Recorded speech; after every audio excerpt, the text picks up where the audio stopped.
Boa noite a todos. Desculpa, não liguei meu microfone. É um prazer estar com todos vocês aqui no final do dia, começo da noite de sábado. Queria agradecer o convite da AmiRio, especialmente do Medina, que me fez pessoalmente esse convite, e um agradecimento também para a Mayara, que tem agilizado todas as questões técnicas e logísticas para a gente estar aqui junto hoje. Bom, estamos todos em casa, ou quase todos em casa. Eu tenho 3 crianças por aqui, então se vocês ouvirem gritos e ruídos de criança, eu peço desculpas, mas são 3 meninas barulhentas e é bem provável que isso aconteça em algum momento. A Mayara já me apresentou, e um pouco do que, quando eu conversei com o Medina, um pouco do que eu queria trazer aqui para vocês, primeiro para apresentar e depois para a gente conversar no momento final, um pouco sobre a diversidade da meliponicultura no Brasil. A gente fala da meliponicultura, uma única palavra para designar uma atividade, que é a criação de abelhas nativas sem ferrão, mas uma atividade que tem várias facetas, várias frentes, várias aplicações, e é um pouco dessa diversidade que eu gostaria de conversar com vocês. Por ser um convite da AmiRio e com o objetivo primordial de contemplar os seus associados e parceiros, e eu imagino que esse convite tenha rodado um pouco pelos grupos de WhatsApp já de meliponicultura, eu estou partindo de um ponto de que minimamente as pessoas conhecem abelhas, então eu vou fazer uma introdução muito breve sobre isso, para a gente estar todo mundo no mesmo barco, mas depois já parto um pouco discorrendo sobre meliponicultura, entendendo que somos aqui todos, de alguma forma, simpáticos e adeptos dessas abelhas e dessa atividade. Enfim, vamos falar de meliponicultura, que é o nome da atividade de criação de abelhas sem ferrão, justamente porque é diferente da apicultura, que é a atividade de criação das apis melífera, e a meliponicultura tem esse nome porque é a criação das abelhas de uma família, de uma subfamília específica, que chama Meliponine, né? Então, a atividade de meliponicultura, quem desempenha essa atividade são meliponicultores, e de manhã nós acordamos e vamos até o nosso meliponário para criar e para visitar, manejar nossas abelhas, balizado esse ponto específico. Eu gostaria já de compartilhar minha apresentação com vocês, e já para começar a gente falando um pouco do que leva a essa diversidade que eu estou querendo compartilhar com vocês hoje. Quando a gente pensa em diversidade na meliponicultura,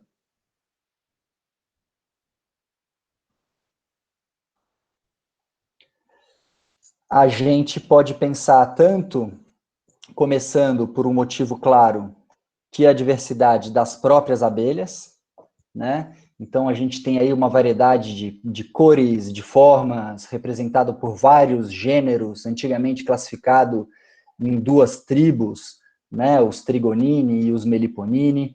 A gente tem pelo menos 250 espécies de abelhas nativas sem ferrão no Brasil, aproximadamente 360 espécies nas Américas, né? Nos neotrópicos, e estima-se a existência de pelo menos 500 espécies de abelhas dessa subfamília no mundo. Então, a gente já parte de um material biológico e de uma biodiversidade das próprias abelhas que a gente maneja no dia a dia. Se a gente for pensar no Brasil especificamente, a gente soma essa diversidade de 250 espécies de abelhas no ambiente onde elas estão distribuídas, né? A gente tem pelo menos 5 grandes regiões ambientais conhecidas como bioma no Brasil, né? A Amazônia, a Caatinga, o Cerrado, a Mata Atlântica, o Pampa, o Pantanal, e em cada um desses biomas outras dezenas de ecossistemas que constituem um mosaico ambiental que cria condições diversas para para o desenvolvimento, para a evolução e para a existência e para a coexistência com os seres humanos dessas abelhas. E essa biodiversidade, ela não é uma biodiversidade que está associada só ao mundo natural, mas a gente sabe que a biodiversidade ela também está associada ao mundo antrópico, ao mundo do homem. A gente pode falar de uma sociobiodiversidade. Esses biomas, né, enfim, o Brasil e o planeta Terra inteiro vem sendo modificado pela humanidade desde que ela se estabeleceu e se espalhou por todos os territórios. E hoje, muito do que é a Amazônia, do que é a Caatinga, do que é o Cerrado, do que é a Mata Atlântica, do que é o Pampa e do que é o Pantanal, é resultado tanto de um processo de ocupação e manejo de populações humanas ancestrais, como também com os processos de antropização, expansão da agricultura, urbanização, industrialização que o homem vem desenvolvendo. Então, fruto, né, desse contexto e desse caldo de diversidade de abelhas, de ambientes, de pessoas, de culturas, de atividades econômicas e as suas respectivas expectativas, é que nasce a meliponicultura.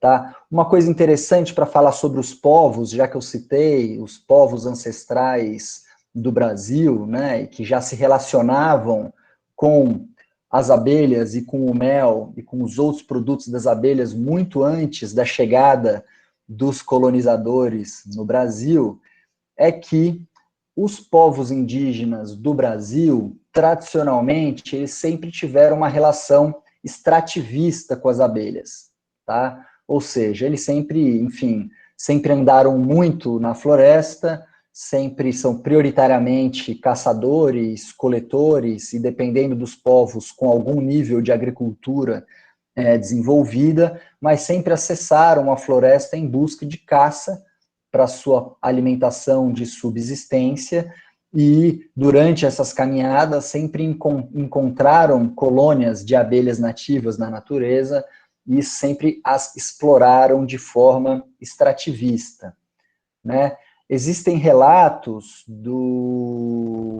e que são os únicos relatos mais associados a manejo, mas que na verdade a gente considera uma semi-domesticação, que é o caso de um trabalho feito pelo Posey, antropólogo, em parceria com o Camargo, biólogo, sobre os caiapó, que transportavam esses segmentos de tronco com colônias de abelhas dentro para a aldeia para consumo posterior dos produtos, tá? O que não era exatamente um manejo e nem uma domesticação, porque isso somente prolongava o período que depois seria, de alguma forma, extrativista também. Diferente dos povos indígenas sul-americanos, onde a gente não tem nenhum relato, né, como eu tenho falado agora, de domesticação, já na América Central, tanto os maias quanto os astecas, eles sim, já desde antes da colonização espanhola, eles já tinham técnicas de manejo e criação de abelhas nativas, tá? Os astecas, especialmente com a Scaptotrigona mexicana, e que criam abelhas nessas olhas de barro, que eles chamam, tá? E os maias, ali na península de Yucatán, e mais para o sul também, na Guatemala, que tem não só o manejo da Xunancab, que é a principal abelha daquela região, nesses segmentos de tronco abaixo, que eles chamam de robones, né? Mas não só a criação, como eles têm toda uma relação cosmológica com as abelhas. Na cosmologia dos maias, enfim, se a gente for fazer uma hierarquia dos deuses, acima a gente tem o Sol e a Lua, e logo numa categoria abaixo dessa hierarquia, onde existe um conjunto de deuses, a Xunancab é essa abelha nativa, sem ferrão, do gênero Melípona, é considerada uma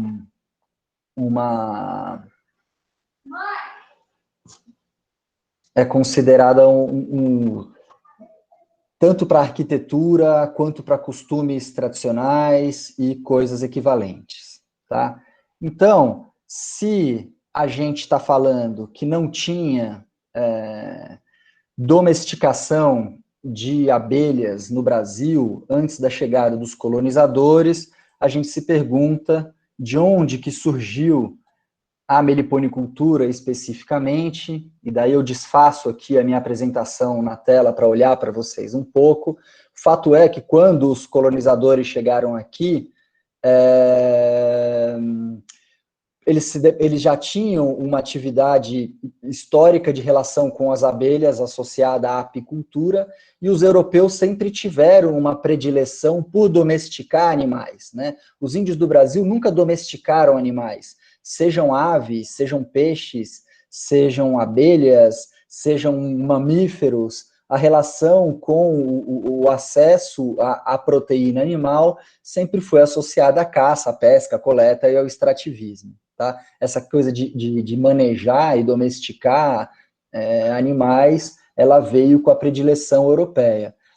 Os europeus, quando chegaram aqui, conheciam a abelha Apis mellifera, conheciam a apicultura, se depararam com a necessidade de absorver e se alimentar da biodiversidade tropical e brasileira que os índios já conheciam e manejavam, e em algum momento da história conheceram as abelhas nativas e passaram a se aventurar nesse processo de domesticação.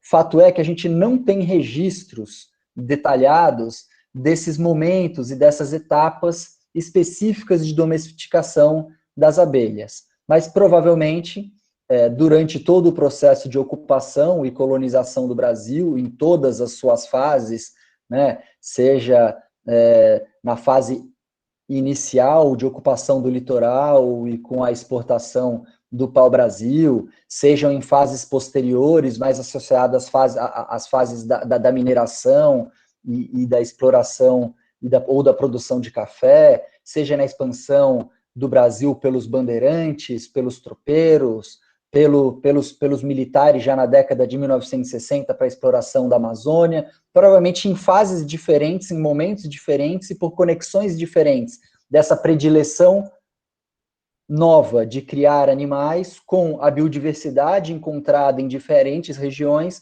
nasceu a meliponicultura, que é essa atividade que a gente conhece até hoje, tá? Querendo separar um pouco em fases, né, essa atividade ela acabou ficando restrita principalmente nos rincões do Brasil, do norte, do nordeste, algumas regiões do interior de São Paulo e do sul do país, mas principalmente associado a práticas de agricultura ou de subsistência ou de pequena escala, né? Então, a meliponicultura ela está escondida, ela ficou escondida durante muito tempo pelos rincões do Brasil, especialmente ainda depois da chegada da abelha Apis mellifera, né, e da expansão da apicultura, que se estabeleceu como um status na agropecuária do Brasil, inclusive numa escala industrial. Durante muito tempo, a meliponicultura ficou escondida nos rincões do Brasil. Entre 1980 e 2000, a gente pode destacar um momento do Brasil e que principalmente a pesquisa científica e as universidades passaram a ter um olhar para as abelhas nativas sem ferrão e para a meliponicultura já num início de sistematização de informação. Claro, eu não estou dizendo que é só a partir disso, existem já várias pesquisas sobre abelhas nativas sem ferrão antes da década de 80, mas é que entre 80 e 2000, principalmente meados de 1990, é que a gente tem destaque do trabalho de pesquisa de dois grandes pesquisadores do Brasil, que é o Paulo Nogueira Neto e o Warwick Kerr, que trouxeram, né, e sistematizaram um conjunto de informações sobre a meliponicultura. Começamos a ter encontros e simpósios para tratar a respeito disso. Tá? No final da década de 90 e já começo de 2000, além dessa abordagem de conhecimento e sistematização, principalmente nas universidades, a gente passou a ter os primeiros projetos já voltados a empoderamento e fortalecimento da cadeia da meliponicultura nessas regiões onde comunidades tradicionais manejavam essas abelhas há muito tempo. Então, a gente tem o caso, vou citar dois casos que têm destaque no início dos anos 2000, que é o projeto Iraquara, em Boa Vista do Ramos, no Amazonas, e o projeto Abelhas Nativas, no Maranhão, que, de certa forma, conseguiram mobilizar um conjunto grande de meliponicultores, aumentar um pouco a escala de produção e as pessoas passarem a conhecer um pouco mais esse produto, né? Então, junto, a gente começou a ter a conviver no início de 2000 até 2010, com a meliponicultura, por exemplo, passando a integrar os congressos brasileiros de apicultura, que passaram a ser congressos brasileiros de apicultura e meliponicultura. Começamos a um processo de dar mais voz e mais luz a essa atividade e também com parceria do terceiro setor para desenvolvimento de algumas cadeias, e foi também nesse período que o governo federal, através da Secretaria de Agroextrativismo, o próprio Ministério da Agricultura, e que a gente passou a ter editais públicos e oportunidades que passaram a olhar para essa atividade. Então, de certa forma, entre 80 e 2000, né, principalmente o Quero, o Paulo Nogueira Neto e outros pesquisadores, se aproximando com alguns meliponicultores espalhados pelo Brasil, começaram a levantar uma poeira.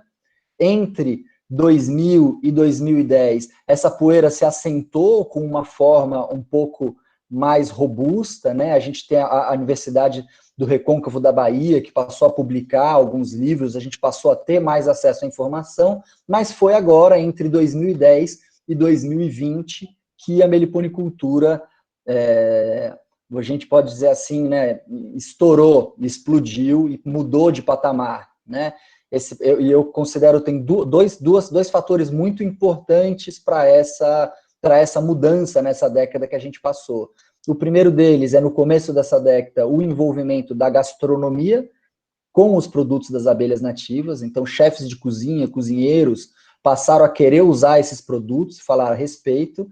E a outra coisa foi a urbanização da meliponicultura, né? A gente passou a ter muitas pessoas interessadas em criar abelhas, sejam, enfim, colecionadores, entusiastas, e aquilo que estava nos rincões do Brasil saiu do meio do mato, veio para a cidade, amparado com a ferramenta que as redes sociais e o mundo digital nos dão. É uma atividade que hoje está aí de norte a sul do país, todo mundo falando a respeito, tanto é que tem 100 pessoas dispostas a ouvir um barbudo falando de abelha e mel num sábado no final do dia, certo? Então, eu vou voltar a aparecer minha apresentação, que é para a gente seguir um pouco nessa linha que eu tenho falado para vocês.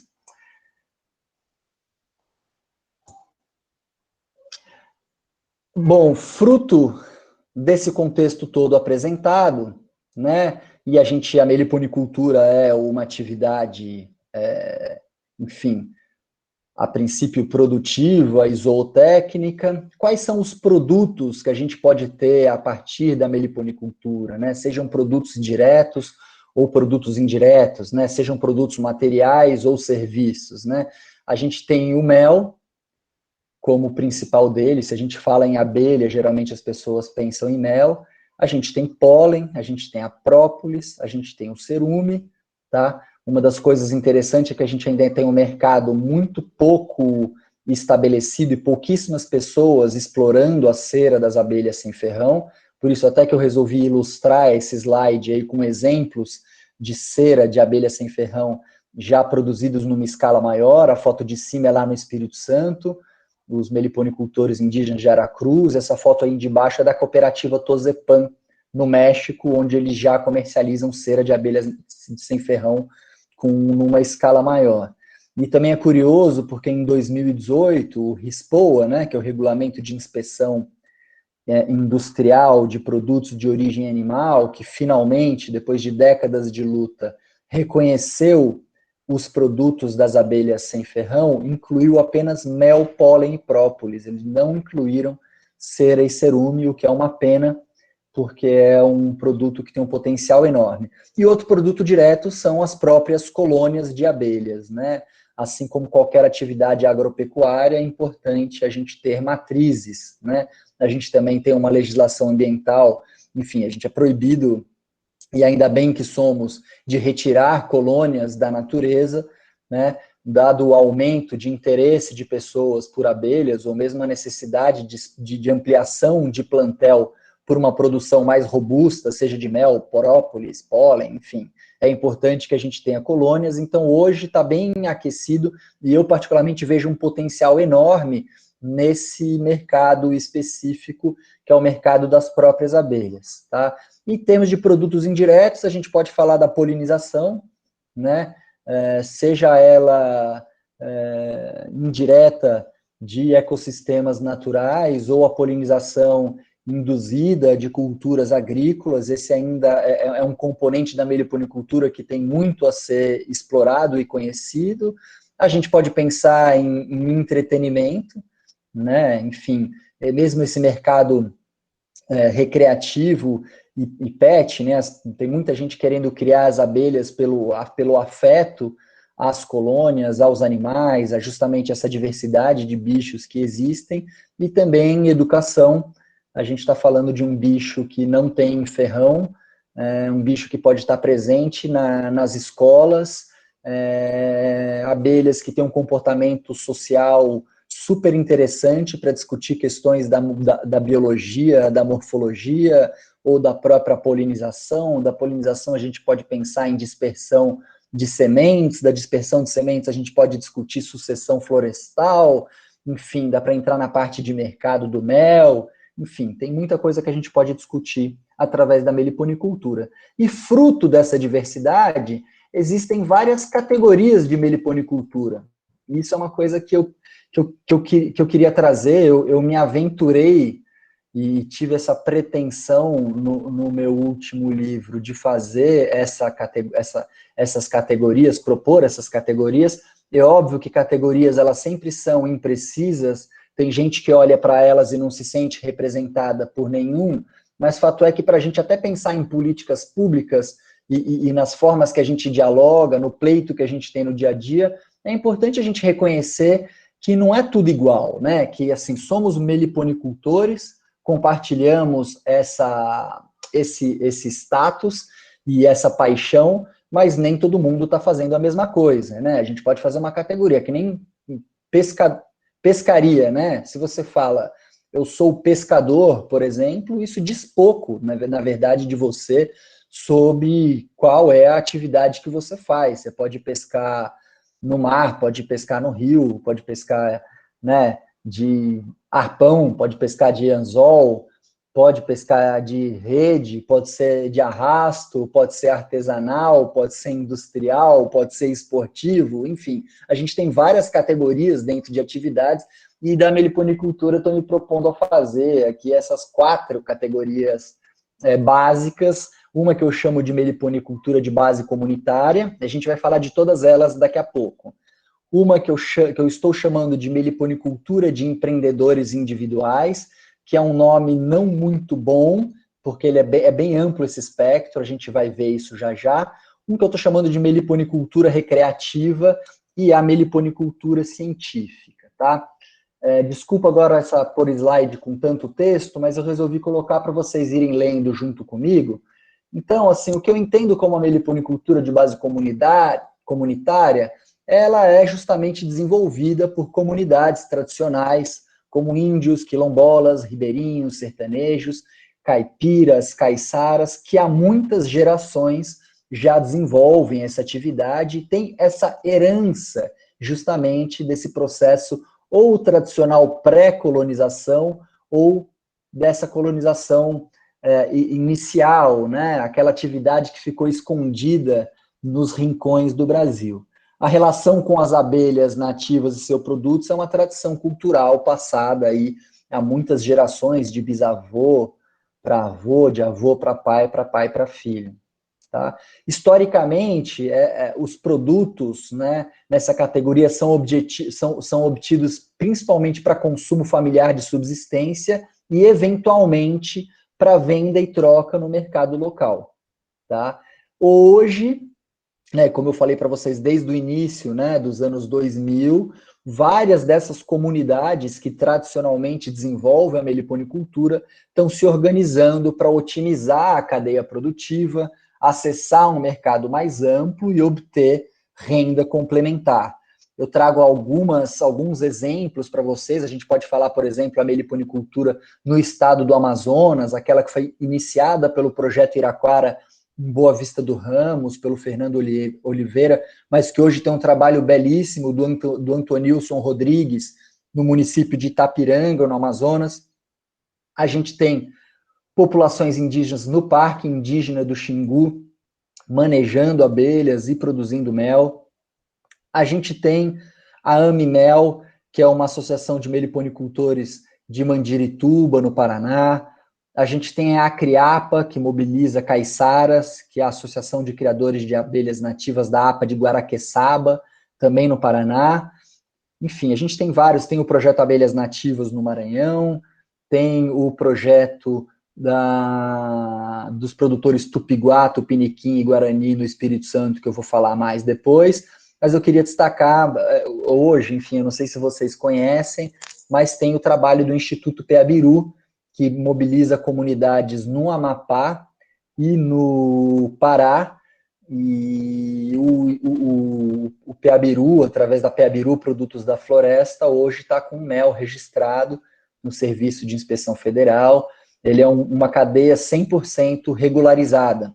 Eles conseguiram regularizar todo o plantel das abelhas nos órgãos ambientais do Pará, e o mel está com seu registro no Ministério da Agricultura. Ele é um mel desidratado, então esse produto final tem 20% de umidade, então ele se enquadra nas referências da legislação nacional.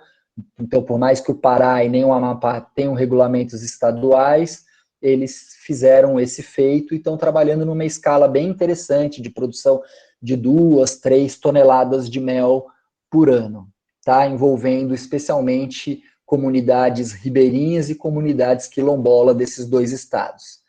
A meliponicultura de empreendedores individuais, que é a outra categoria que eu queria trazer para vocês, e nem sempre, essa palavra individuais é que é um pouco difícil nessa classificação, mas também meliponicultura de empreendedores convencionais, eu não gostava muito, e se fosse só meliponicultura empreendedora, eu também não gosto muito, porque a meliponicultura de base comunitária também empreende. Então, enquanto a gente não pensa junto num nome bom, eu estou chamando meliponicultura de empreendedores individuais, que ela é desenvolvida por indivíduos focados no aproveitamento econômico das abelhas nativas, certo? Obtenção de produtos, comercialização de colônias ou exploração de serviços. Tá? Existem casos que alguns meliponicultores tradicionais, eles se aproveitam da predileção comunitária, mas eles fizeram empreendimentos individuais, tá? Não necessariamente fundaram uma associação ou uma cooperativa, mas se destacaram individualmente nesse processo. A gente tem exemplo, por exemplo, o Wilson Melo, da Abelha Tubi, no Maranhão, famoso, que vem de uma base cultural de uma região com predileção de criação de abelha, mas ele não está vinculado a uma associação específica. A gente tem o casal Chagas e Selma, que estavam no Pernambuco, hoje estão no Ceará. Temos o Ezequiel, no Seridó do Rio Grande do Norte, Paulo Menezes, na região de Mossoró. Temos, enfim, o Ederson, lá no Paraná.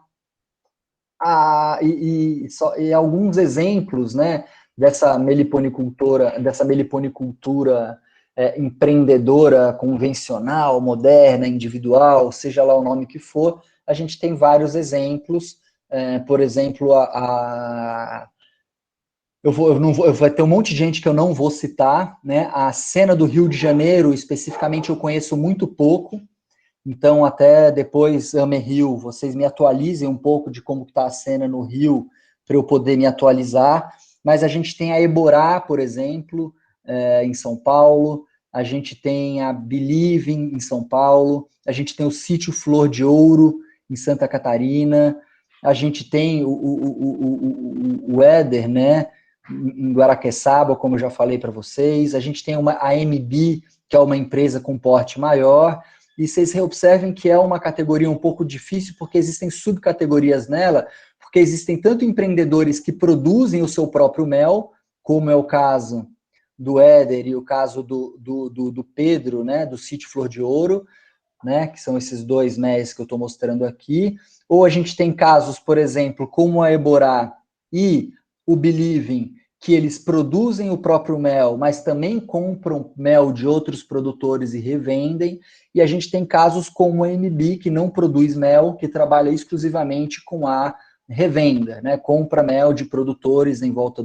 ao redor do Brasil, desenvolveram uma marca e comercializam os seus produtos. Tá?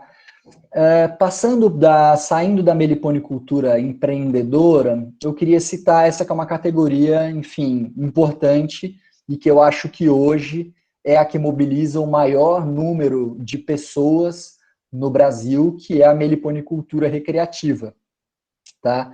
Que é a meliponicultura desenvolvida por indivíduos ou grupos que não estão interessados na exploração econômica das abelhas, mas no bem-estar pessoal, no consumo particular de produtos, na conservação das espécies, na divulgação e etc.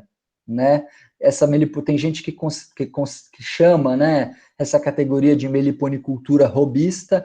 Eu não gosto desse nome, só porque robista, hobby, essa palavra que vem do inglês, ela não é muito clara, ou meliponicultura conservacionista. E daí eu faço uma ressalva, e tem muita gente que me critica por me posicionar assim, mas é que eu acho que confundir e tratar como sinônimo meliponicultura recreativa com meliponicultura conservacionista é um pouco perigoso, né?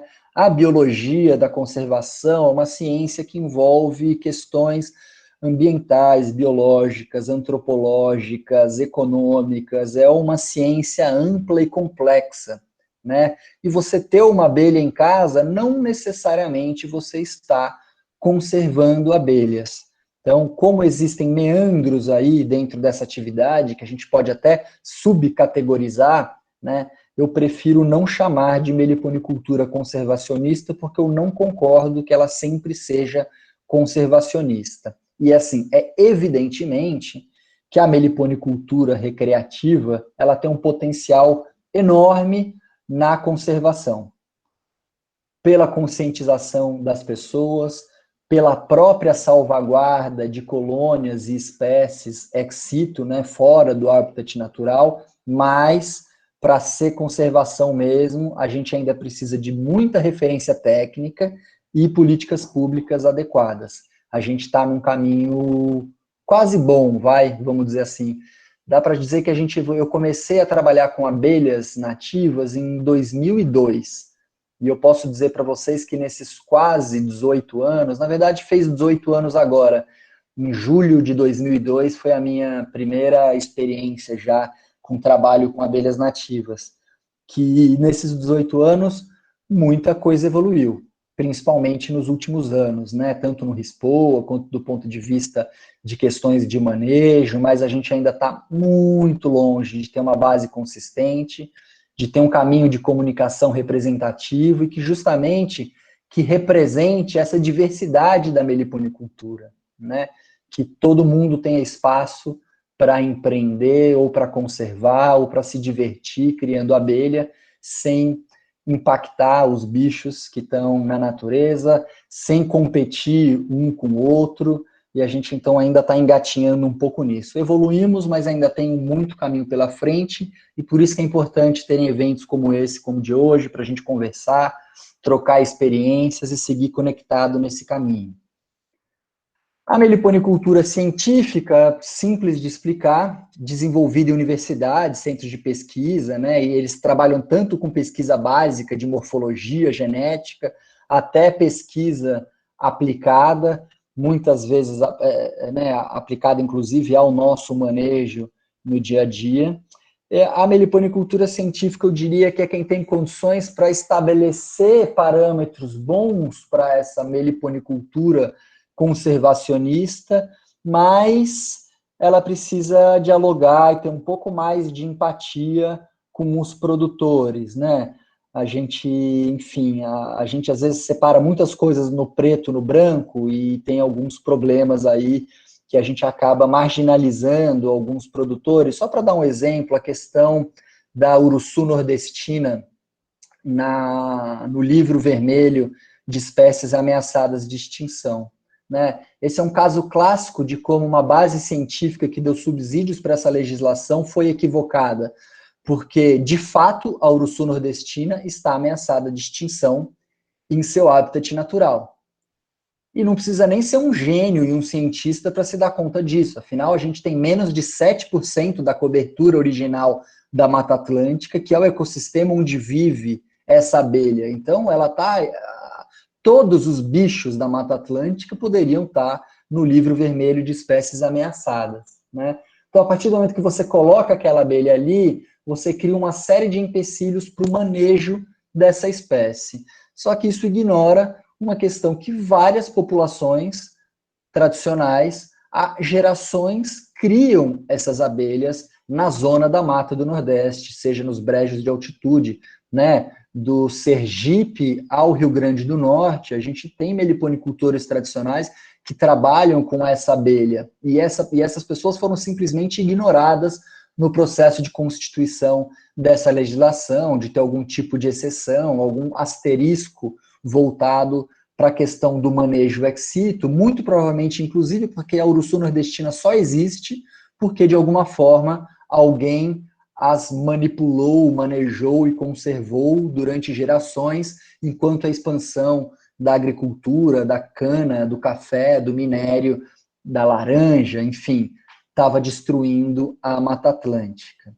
Eu, particularmente, tenho uma série de lacunas da nossa atividade que eu adoraria que as universidades e a meliponicultura científica elucidasse, trouxesse luz para nós, né? Ou seja, coisas que no meu dia a dia, de quem trabalha com abelha e de quem gerencia projetos de meliponicultura, que eu adoraria ter essas informações.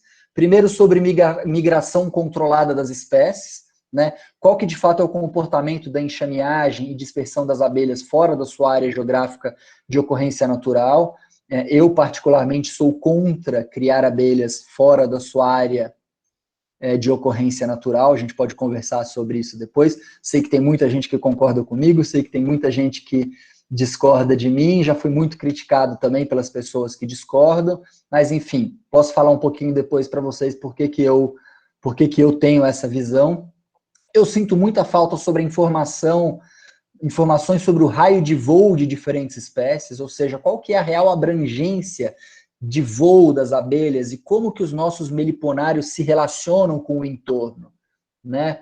E como que é o comportamento de forrageamento, ou seja, de voo e busca de alimento das nossas abelhas em diferentes paisagens. Elas se deslocam igual em floresta, em campo, em pastagem, em cultivos, né? Isso para outros animais a gente tem muito claro, né? De que a gente precisa ter uma matriz de mata, tem aqueles pequenos fragmentos de mata que eles chamam de stepping stones, por exemplo, para um mamífero conseguir se despertar na natureza. E a gente, né? Por exemplo, se uma uruçu está num lugar numa paisagem agrícola, se ela quer voar de um lugar para o outro, ou enxamear de um lugar para o outro, será que ela prefere voar por meio das matas ciliares e corredores ecológicos? Ou será que para ela não tem problema nenhum atravessar um campo de soja ou um campo de cana, por exemplo? Essas são informações super importantes para a gente pensar em conservação e que a gente conhece muito pouco, né? A gente precisa, evidentemente, incrementar a nossa base de dados sobre os recursos florais explorados por cada espécie, para a gente conseguir otimizar a restauração florestal voltada, né, ao fortalecimento dos nossos meliponários, tanto para conservação quanto produtividade. A gente precisa entender um pouco mais a capacidade de suporte, né, de cada ambiente, ou seja, qual que é o número ideal de colônias para determinada área, né, evitando adensamento, otimizando produção, dando parâmetros para uma meliponicultura migratória, que praticamente ninguém faz, mas se faz muito na apicultura. E como é que é meliponicultura migratória? O que pode acontecer? A gente conhece pouco, né? A gente precisa muito aumentar a nossa base de dados sobre polinização de espécies vegetais cultivadas. Eu acho que além da meliponicultura recreativa e dessa meliponicultura urbana, que tem um mercado potencial enorme, sem dúvida o futuro da atividade está aí, né, do uso aplicado das nossas abelhas no meio rural. Enfim, e também aprofundar o conhecimento sobre o produto, né, as características físicas, microbiológicas, organolépticas, probióticas, nutricionais, os efeitos medicinais. Enfim, tem muita coisa ainda que a gente precisa aprofundar de conhecimento sobre as nossas abelhas, e é na universidade, e a gente tem centros de pesquisas incríveis, tá? Na região sul, em todas as regiões do Brasil, né? A gente tem no Pará, na Bahia, em São Paulo, no Rio Grande do Sul, a gente tem muitos pesquisadores incríveis tratando das nossas abelhas. Eu queria agora, rapidamente, porque no final das contas, essa é a minha especialidade, né? Se fosse perguntar, Jerônimo, em todas essas meliponiculturas, afinal de contas, você está trazendo aqui para a gente que a meliponicultura não são todas iguais, né? Qual que é o universo da meliponicultura que você transita, né? Eu, enfim, acabo transitando por praticamente todas, né, por trabalhar com isso, mas se eu fosse dizer assim que eu tenho uma especialidade, ou maior experiência, ou predileção, ou até carinho, com a meliponicultura de base comunitária, né? O trabalho que eu tenho feito é com populações de indígenas, ribeirinhos, quilombola, apoiando essas cadeias produtivas, e mesmo dentro delas, elas são completamente diferentes, e eu queria mostrar para vocês aqui alguns exemplos de como a gente pode ter condições diferentes dentro de uma categoria que a gente pode considerar a mesma, e eu vou dar 3 exemplos para vocês com base na minha experiência de campo, são todos projetos que eu participo de alguma forma, ou de forma bem íntima, ou de forma pontual, tá? Por exemplo, deixa eu só fazer uma coisa um pouquinho, vou parar o compartilhamento aqui, para olhar para vocês. Tá todo mundo me acompanhando? Tá dando? Manda uma mensagenzinha aí só para... Tô falando muito rápido. Sim, Jerônimo, tá ótimo. Posso seguir assim? Beleza? Então tá bom. Vou adiante.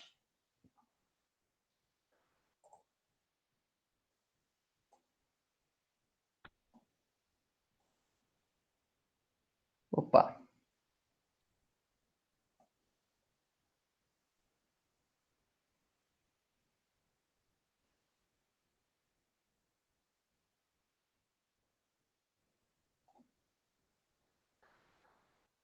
O Parque Indígena do Xingu é uma das regiões onde eu trabalho com abelhas sem ferrão, é uma região onde habitam dezenas de etnias indígenas que falam dezenas de línguas diferentes e que vivem em várias aldeias.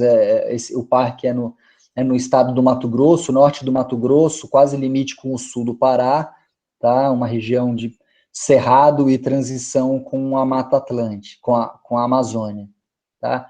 Uma coisa muito interessante é que os 3 povos, eu trabalho com 3 etnias, tá? No Parque do Xingu, eles têm uma relação ancestral fortemente presente ainda, tá?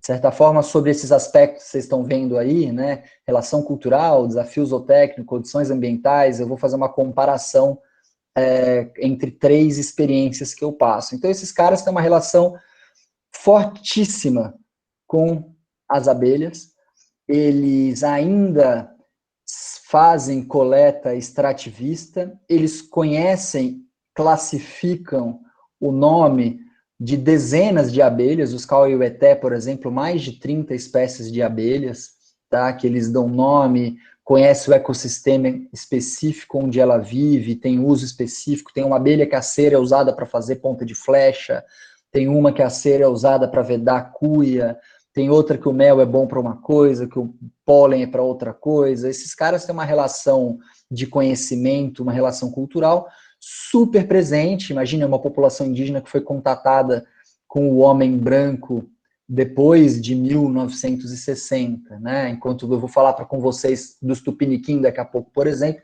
que Pedro Álvares Cabral chegou no Brasil e deu de cara com os Tupiniquim, né? Eles estão sendo colonizados desde 1500. Só para vocês terem uma ideia, que no caso desse imaginário que a gente espera de povos indígenas, né, os povos do Xingu ainda têm os seus costumes tradicionais presentes, falam as suas respectivas línguas e conhecem muito de biodiversidade e tem uma relação muito forte com as abelhas.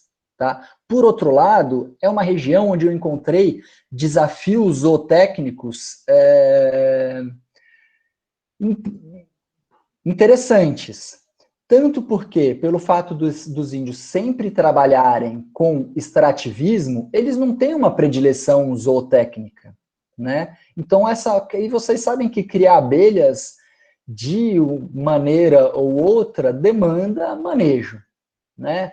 Assim, elas se viram, elas buscam seu alimento, elas tiram o lixo de casa, elas fazem o controle térmico, mas a gente sabe que a partir do momento que a gente coloca ela dentro de uma caixa, quer explorar mel, leva para uma cidade, a gente tem todo um cuidado durante a entre-safra, alimentação complementar, como é o caso, colheita adequada, e a gente passou por um desafio muito grande de incorporar numa comunidade tradicionalmente relacionada com o extrativismo essa inclinação zootécnica, vamos dizer assim, né? E também, por mais que a gente tenha uma diversidade absurda de abelhas e muita mata, muita disponibilidade de recursos florais no Xingu, a gente também tem muita praga. É diretamente proporcional. Tem forídeo pra caramba no Xingu. Tem abelha-limão pra caramba no Xingu. E para piorar, eu conheci lá 2 outras espécies de abelhas cleptobióticas. Tem 2 escaptotrigonas de lá, que não são identificadas, que também roubam e pilham as outras colônias. Ou seja, é um inferno criar abelha lá. Porque você reproduz, tem um meliponário lindo, de uma hora para outra, e cai forídeo, e cai abelha-limão, e vem marumaré, que é essa escaptotrigona que pilha. Para uma população que já não tem essa predileção zootécnica, foi um grande desafio. A gente ficou lá durante muitos anos tentando emplacar um projeto de meliponicultura, né? E eu posso dizer que a gente não hesitou para o nosso objetivo inicial, tá? Os povos do Xingu também têm baixa predileção empreendedora, evidentemente, eles não são, né, nunca lidaram com empreendedorismo de comércio, né, venda, compra, troca, e a gente tem lá limitações logísticas muito grandes. Para você ter uma ideia, eu vivo em Ribeirão Preto, eu pego um avião para Brasília, de Brasília eu pego um ônibus, eu viajo 16 horas de ônibus, eu chego numa cidade que chama Canarana. Canarana a gente pega uma caminhonete, viaja 4, 5 horas de caminhonete, chega na beira do rio, vem na beira do rio a gente pega um barco, viaja mais umas 3, 4 horas e chega no primeiro lugar. Imagine, faz a logística inversa para comercializar um mel, por exemplo. Tá? Tudo isso para dizer que lá, o trabalho que a gente tem desenvolvido, a cadeia produtiva, ela foi muito mais uma atividade meio do que uma atividade fim. No final das contas, a gente nunca conseguiu colocar o mel no mercado, que era uma ideia original, mas eles consomem o mel, praticamente todo o mel que eles produzem nos meliponários, eles mesmos comem, porque eles têm essa relação cultural muito forte, eles não querem saber de vender para fora. Eventualmente eles vendem lá dentro mesmo, um para o outro, tá? Mas o que foi interessante é que durante toda essa história de quase 10 anos oxigenando a meliponicultura no parque, o que a gente fez foi trazer vários jovens para perto dos mais velhos para fazer um trabalho de sistematização de conhecimento, né, de registrar todo esse conhecimento cultural que esses caras sempre tiveram. E essa é a minha conclusão, que no Xingu a cadeia produtiva foi uma atividade meio e não uma atividade fim, tá? Então, aqui algumas imagens da meliponicultura lá, vocês verem que a gente efetivamente chega a colher, produzir mel, mas não chega para vender em lugar nenhum, tá? E essa é uma imagem aqui de um esquema de um trabalho que a gente fez, sistematizando os nomes, tá, em Kawaiueté específico de cada uma das estruturas da abelha. Então, a gente tem trabalhado lá muito com educação e muito com os mais jovens, tá?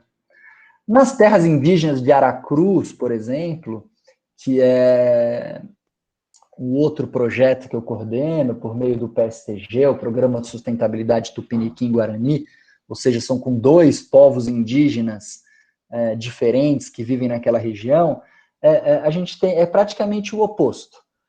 A gente tem uma relação cultural ancestral pouquíssimo presente.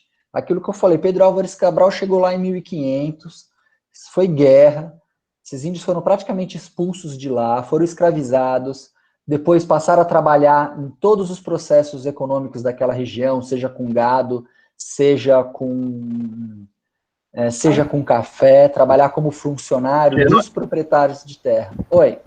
Gerando, desculpa. É que alguém entrou e derrubou a tua apresentação, se você puder reconectar ela.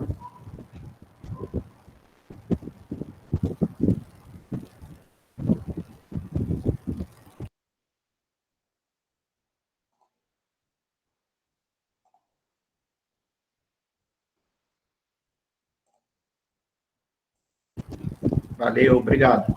Desculpa. Tranquilo.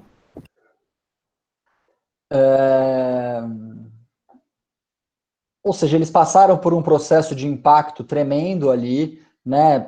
A partir da década de 1970 se ocupou ali naquela região o plantio de eucalipto para exploração de celulose, tá? E, enfim, são índios que hoje vivem, principalmente, especialmente os tupiniquim, como assentados, são assentamentos rurais, né? Dizendo desse estereótipo que às vezes as pessoas procuram do que é o ser índio, né, e do indigenismo, e óbvio que todos são índios e todo mundo tem direito à história e que a história fez diversas mudanças, a gente faz com que a relação cultural deles com as abelhas seja praticamente inexistente, tá? Por outro lado, por todo esse histórico de interação com as atividades econômicas colonizadoras, eles têm uma super predileção para a zootecnia, são índios que já criam na sua casa porco, criam galinha, alguns criam gado, tá? Ou seja, isso já é presente. Existem condições ambientais relativamente favoráveis, não é aquela exuberância do Xingu, mas existe ainda restinga conservada, mata ciliar, algumas nascentes, ou seja, as abelhas ali encontram condições interessantes para viver. Existe sim uma predileção empreendedora, inclusive você chega nessas terras indígenas, fala, e aí, o que você quer fazer? Muita gente fala, eu quero abrir um salão de beleza, eu quero ter uma oficina, eu quero estudar, eu quero fazer universidade, enfim, existe já esse mosaico, né, e essa diversidade de formas de ser e de atuar. Existem índios agricultores, mas também existem índios muito empreendedores. A gente tem ali várias facilidades logísticas, ou seja, é uma terra indígena que fica a 60 quilômetros ao norte de Vitória, e que você chega por uma estrada totalmente pavimentada por conta da indústria da celulose, ou seja, muito fácil escoar a produção lá. Você já tem um grande centro de consumo, que é a própria capital Vitória, ali. E dali sai correio, sai Jedlog, sai o que você quiser, manda para São Paulo, manda para o Rio, manda para o Brasil inteiro sem problema nenhum, tá? Então ali foi um lugar que geraram condições para você ter a cadeia produtiva como atividade fim, e efetivamente o desenvolvimento, né, de produtos e o desenvolvimento de um programa de meliponicultura numa escala um pouco maior, né? Foi fundada a cooperativa no ano retrasado, hoje os produtos Tupiguá tem website, eles estão lançando um e-commerce esse ano, tá? O mel chega em São Paulo, chega no Rio, chega em Curitiba, chega em Brasília, chega em Goiânia, e eles conseguiram ali explorar toda uma diversidade de méis, tanto vendido in natura, o mel vendido fermentado. Eles foram a primeira cadeia do Brasil a efetivamente colocar no mercado pólen de abelhas nativas sem ferrão em escala. Enfim, tem várias conquistas por conta desse contexto específico. Eu ia falar mais para vocês, mas a gente já está com o tempo meio no fim, então eu deixo, se alguém tiver curiosidade de fazer perguntas sobre esse projeto específico, pode me perguntar depois, mas também pode acessar o site, que é www.tupiguá.com.br, Tupiguá desse jeitinho que está escrito aqui, só que sem acento, tá?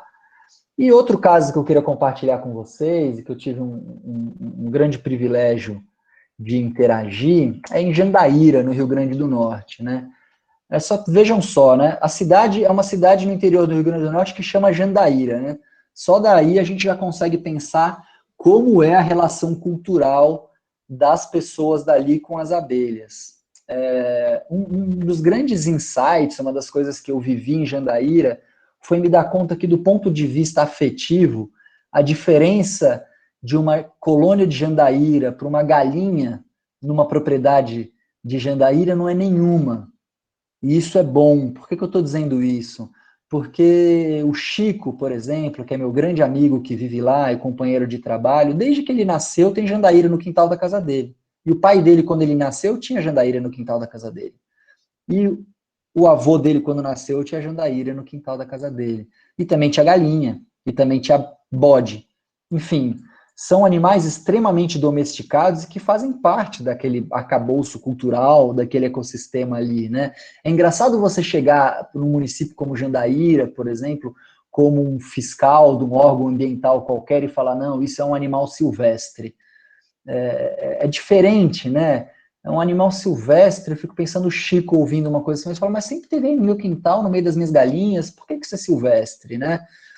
Ou seja, existe uma relação cultural super presente, existe uma predileção zootécnica incrível, porque são, né, sertanejos, né, sobretudo pecuaristas, né, a base da economia ali se dá na pecuária de corte e de leite, especialmente dos ovinos, né, e também das abelhas, mas a gente tem condições ambientais lá pouquíssimo favoráveis,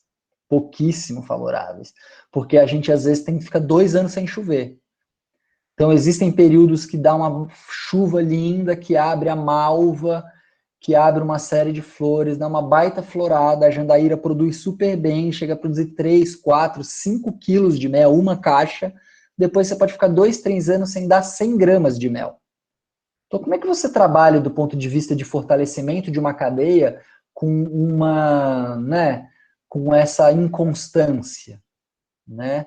Eles têm uma super predileção empreendedora, Tom Berto, na Estrada, né? Existe um mito já em Rio Grande do Norte que Jandaíra é a terra do mel. Existem facilidades logísticas, porque ali também passa estradas pavimentadas, e por conta disso, dessa relação cultural histórica, se estabelece ali uma condição muito diferente de várias regiões do Brasil, que é um mercado local muito bom. O pessoal de Jandaíra come mel, todo mundo come mel de Jandaíra. Em Jandaíra você não precisa explicar para alguém o que é mel de Jandaíra, que nem a gente faz em São Paulo, que nem a gente faz no Rio, que nem a gente faz em vários lugares, que a gente precisa dar palestra, precisa ir no reality show de TV e ficar falando, ó, isso é abelha nativa, por isso. Você vai em Jandaíra, todo mundo sabe do que você está falando. Ou seja, lá é um típico caso de arranjo produtivo onde você explorar e potencializar o mercado local é muito interessante. Porque, primeiro, você tem resiliência para trabalhar com essa oscilação de produtividade, ou seja, você não precisa investir numa operação de logística enorme que te faça ficar dependente de um mercado externo e que em uma situação de não produção, por exemplo, você toma prejuízo por isso, e você tem ali pessoas que não só consomem, como dão valor para esse produto, porque gostam do gosto, porque tem finalidade medicinal e porque tem uma relação nostálgica com esse produto, tá? Essa é uma foto do Chiquinho, bonito, para vocês verem de quem que eu estou falando. Esse é um pouco o cenário, é o que eu queria transmitir para vocês, né? Esse cenário de diversidade, como com um olhar mais aprofundado, quando a gente põe uma lupa nas cadeias, a gente sempre tem variáveis importantes para serem avaliadas. Não existe um pacote tecnológico que você pega em um lugar e aplica no outro, no caso da meliponicultura. Sempre necessário chegar, olhar, fazer um diagnóstico, conversar com as pessoas, entender o mercado, entender a logística, entender o ambiente, entender a espécie de abelha que tem disponível naquela região para criar, e assim é o Brasil. É importante dizer que, classicamente, a agricultura brasileira é uma agricultura de economia complementar à agricultura familiar, né?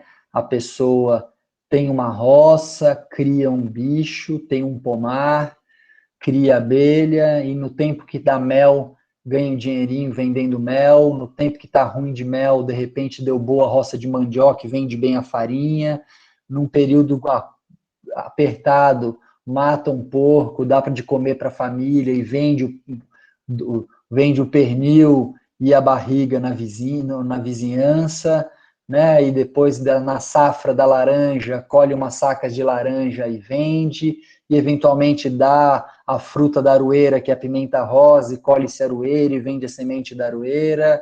Enfim, na época da manga, cai muita manga, faz polpa de manga, faz sacolé de manga, faz didim de manga, e que eu vejo que a meliponicultura do mercado do mel, principalmente, né, ela se encaixa muito bem nesse cenário de economia complementar, né? Sempre me pergunto, vale a pena eu investir na meliponicultura?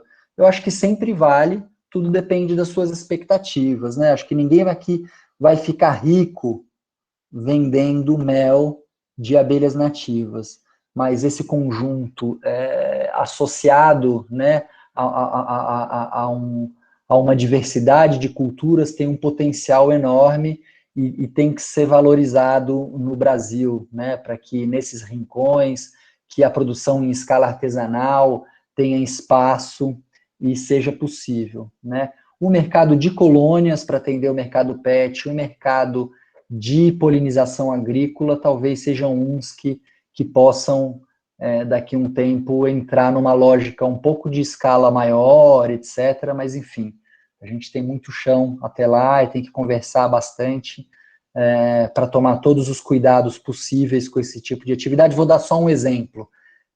Você, a partir do momento que você incentiva o mercado recreativo, o mercado pet, você passa a criar uma expectativa muito grande nas pessoas de ter abelhas.